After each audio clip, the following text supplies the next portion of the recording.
Faire comprendre le rôle et le mandat de la MINUSCA aux leaders des associations des jeunes des 8 arrondissements de Bangui, c'est la mission que s'est assignée la division de la communication stratégique et de l'information publique de la MINUSCA à travers l'organisation d'un atelier de sensibilisation à leur égard les 22 et 23 mai 2023. Une soixantaine de leaders des associations des jeunes ont bénéficié de cette session d'information.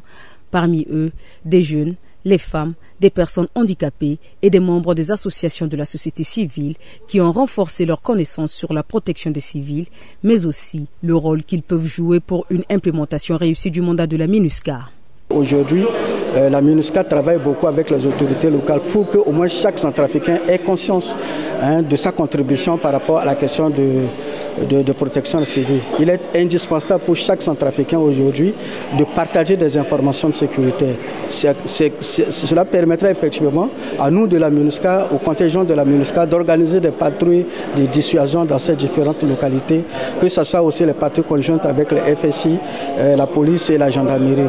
Cet atelier de 2 jours a permis à la section de la communication stratégique de l'information publique de la MINUSCA d'avoir des échanges interactifs avec les participants sur la culture de la paix, les efforts déployés par la mission pour promouvoir la paix et la stabilité durable. L'important dans cet atelier-là, c'est de comprendre les mandats de la MINUSCA. C'est ça qui est important. Le mandat de la MINUSCA, c'est quoi?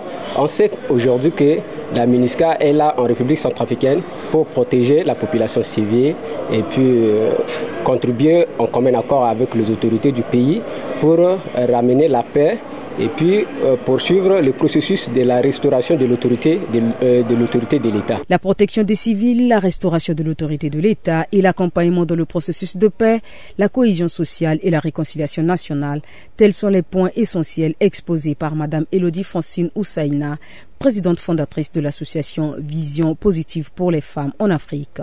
Grâce à cette formation, j'ai eu beaucoup, ma manière de penser, ma manière de parler, échanger et du coup, ça m'a beaucoup aidé pour que j'aide beaucoup les filles qui sont naïves et qui déraisonnent souvent contre la MINUSCA. La rencontre a aussi été l'opportunité de parler de la souveraineté de la République centrafricaine ainsi que du principe de non-ingérence et de la responsabilité première de l'État centrafricain en matière de protection de la population civile.